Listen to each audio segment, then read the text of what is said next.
Welcome back, my lords, ladies, and lieges, for another episode of Zodiac Reads, the series where Zodiac finds things to read on the internet, and then, well, he reads them for you.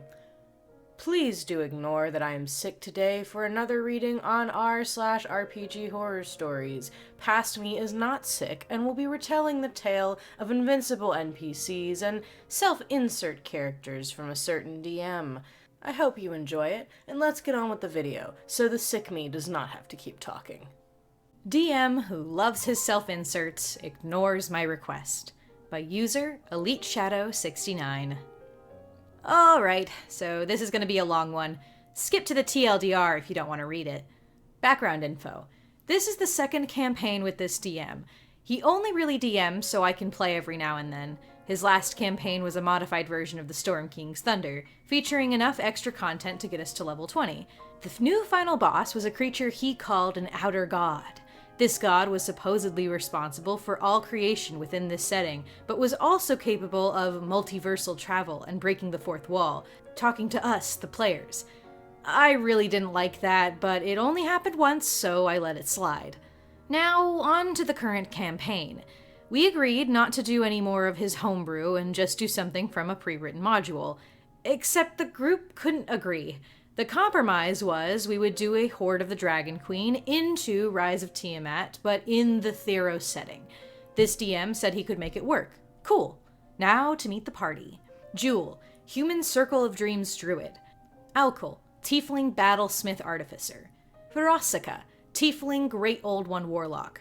TrueNet, Tiefling Beastmaster Ranger. This one is important for later.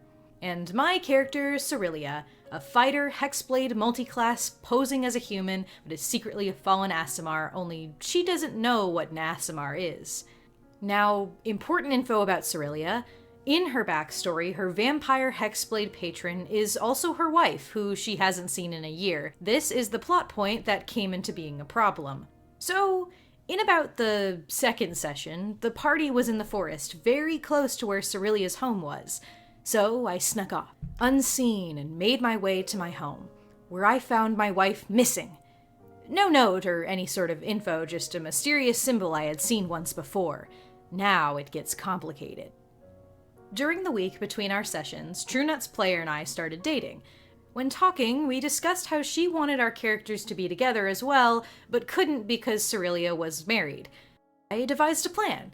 I would change some of the details of my backstory to allow for my character's wife to die and be reincarnated, and the only residue of her former power being within the hexblade I held. Now, because TrueNet's player didn't want to reveal that we were dating until the day of the session, I kindly asked the DM if he could hold off on progressing the plot with my wife, and that I would resist any sort of plot hooks in relation to it, to which he agreed. Or so I thought. The next session rolls around, and here things get tricky. Me and the druid are on the first watch of the night, and when we spoke a hooded figure in the distance. Using my character's super high perception, I catch that his cloak bears the same symbol that I saw in my home. Oh boy, pretty much sums up my thoughts. We approach stealthily, both me and the druid rolling something like 18 to 22. As we get in within 30 feet, the figure says, "I can see you both." Oh cool, passive perception of 22 or higher. Noted. We spoke for a brief moment before he reveals he's bringing information about my wife, completely against what I asked the DM to do. Okay, I thought, I'll just try and play this angle, make it seem like I'm disinterested without just blatantly ignoring it. The dialogue goes something like this.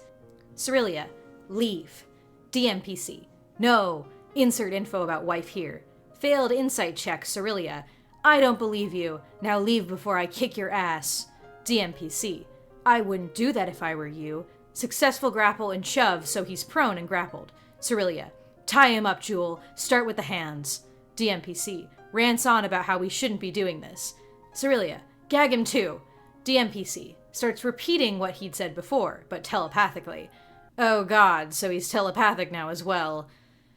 Cool. So we tie him up to a tree, and I tried to knock him unconscious because he kept talking telepathically. Now, here's the kicker. Doing the maths with advantage and my strength and proficiency bonus, I basically couldn't miss my attacks. I was just trying to non-lethal unarmed strike by hitting his head against the tree. I hit him once. Nope. 5 times? Nope. So when I told the DM, rather than rolling to hit each time, I'd just keep going until he went unconscious. The DM told me that after hitting his head against a tree non-stop for 30 minutes, he wasn't unconscious. Alright, math time. 1 attack per 6 seconds means 10 attacks per minute. This means 100 attacks per 10 minutes, or in short, 300 attacks. My strength was 19, which means a strength bonus of +4 and an unarmed strike damage of 5. This means I dealt a grand total of 1,500 damage to this man. And he, and I quote, didn't look any different. Assuming he's resistant to the damage, that's still 750. So this man either had more health than a Tarisk or immunity to bludgeoning. Cool. Eventually he shuts up, so I go to sleep within 10 feet of him, because Sharilia has 10 feet of blind sight and a super high passive perception. I figured that if he moves too much, I should know. And there was gonna be 2 other watchers, so we should be fine, right? Wrong. At the end of the long rest, we all look over at the tree, and he is standing, out of his bindings, looking like it never happened. Okay, whoa, hold on. So, he somehow stealth past my blind sight and high passive perception and escaped his bindings when I made explicitly sure that he couldn't do the verbal, somatic, or material components for a spell. And he had no arcane focus on him. Cool.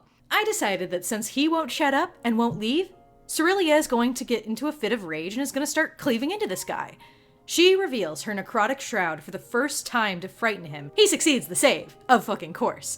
The dialogue that followed was this. DMPC, I wouldn't if I were you. Me, I want to pick him up by the collar and throw him, the DM, without even rolling or making me roll. You grab his collar and pull. He doesn't move. Okay? So he's immune to that now. Cool! I start going into this guy, hitting most of my attacks, dealing a minimum of 10 damage a hit. I think I hit him something like 10 times, to which the DM said, he looks like he's taking them, and it's not affecting him in the slightest. Okay, so he's immune to all damage, even magical. Gotcha. DM. And you all watch as he touches Cerelia, and they both disappear from in front of you. Me. What? DM. He cast a dimension door on you. Me. Dimension door requires a willing creatures. DM. I don't think so. Me. Double check. Me. Is right. DM. Are you willing? Me. Hell fucking no! Q about 30 in-game minutes later, and he returns. Cerelia storms off into the distance, throwing an eldritch blast behind her as one final fuck you. Alright. This is kind of an Am I the Asshole post. So, am I the asshole here? I responded how my character would to people telling her things her wife kept secrets from her, as she believes her wife would tell her everything. I asked the DM if he could postpone my wife's plot and told him I would be ignoring his plot point about my wife, and he ignored me there. The second part of this post is me disliking his self-inserts being this omnipotent, invincible NPCs who only ever let you win. Edit. TLDR. Am I the asshole for ignoring the plot points I told my DM to wait to include because I was working on my backstory? Also, his self-inserts are always invincible, edgelord NPCs. I hope you all enjoyed my playful passion for this reading. I don't usually like to insert this much emotion into these horror story readings, but I could just feel the author's frustration, and it was making it a little bit too much fun for me. I think, given the context, if it is to be believed, I don't think the OP is the asshole in this situation. If you really came to your DM and said, hey, could we please pause this plot hook? I really do not want to do this. I will avoid any incentive around this plot hook because I do not want to do it right now.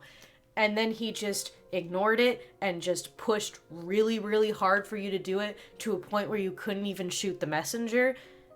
Yeah, I'd be pretty pissed too. However, that being said, I do think that OP could have handled this better. The main reason why is after reading this story, I have to wonder, why did this stay completely in character? Why did this never really step out of character until, the dimension door conversation? And even then, I don't understand why there was never a moment where you stopped the game and out of character told your DM, and other players by the way, hey, I don't want to do this plot point. Sorry, can we please stop and move on to something else? You don't have to disclose why if you and the other person weren't ready to do so yet, but whatever implications you were trying to give the DM through roleplay clearly weren't working, whether it was just because he was oblivious and not picking up on them, or he was just choosing to ignore them. Either way, that subtext needed to just become literal text, and you just needed to tell him out loud that you didn't want to do this again. Regardless, I don't think you're inherently the asshole here, but I do think you should take some lessons from this on how to handle a situation like this in the future. If a problem like this is persisting so much and the person's not taking the hint, then maybe it needs to stop being a hint and needs you to just stop the game to tell them directly. As for the DM, I have no idea why he would choose to ignore your request for this. I have no idea why he would just say, well, I know you don't want to do this plot line, but I do, so we're doing it now. If I were to give him complete benefit of the doubt, maybe he just forgot. Maybe he forgot you told him that you didn't want to do it, and it was written in his notes that was happening next session, and, he just didn't know. But who's to say? I don't know him, and it doesn't seem like OP has an explanation for it either. That being said, what I can speak on is the overpowered, unkillable NPCs, cause, oh boy, it certainly ain't the first I've ever seen before. Here's my words of advice for all the DMs out there, especially the young starting the DMs who are trying to figure it out. I get it. It really sucks when you have this really important NPC or this really important big bad evil guy and the party just kills them on the second session. It sucks whenever you have an interesting hot plot hook, a whole plot planned out and laid out for your players, and they shoot the messenger and scurry off to try something else. I get it. It sucks. But the solution shouldn't be to make it unfair and unbalanced in your favor because, well, you want your plot to go through. Well, a little rule bending here and there never hurt anybody. Making it feel as if the game is legitimately unfair and that the players have no control over their situation is not fun for anybody. There are other ways to get a plot idea or do things with your game, and I know the improvisation and the idea that your entire story could go up in flames in a moment is terrifying, especially for new DMs, but I promise you, whatever you can come up with on the fly because your party fucked something up is going to be way more fun than saying like, oh yeah, so I know you wanted to kill that guy, and by all rules and logic you should have been able to, but you just don't, 'cause it makes it harder for me.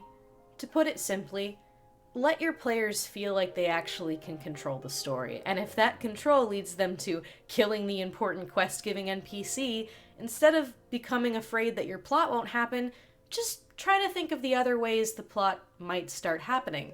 I mean, think about it. If the quest-giving NPC dies and can't deliver the message to the chosen ones to go defeat the evil guy, maybe the evil guy's plan just starts going successfully because there's no one to thwart it. I promise you, there's a lot of really genius and creative solutions where you can keep a game going and also not have to disrupt your entire ideas. But I have talked far too much for my sick throat to handle, so I will pass the question to all of you guys. What are your thoughts? Do you think that OP's the asshole here? Do you think not? Do you think everyone was? Love to hear your thoughts down below. Also, a big thanks to my Patreons. They're scrolling on the side here. I do have a Patreon, by the way, and you can get videos like this early, as well as a lot of other really cool tips and perks. There's a link to that in the description, and I have talked far too much, so I will leave you all to it. I bid you adieu, my lords, ladies, and lieges. Zodiac, out.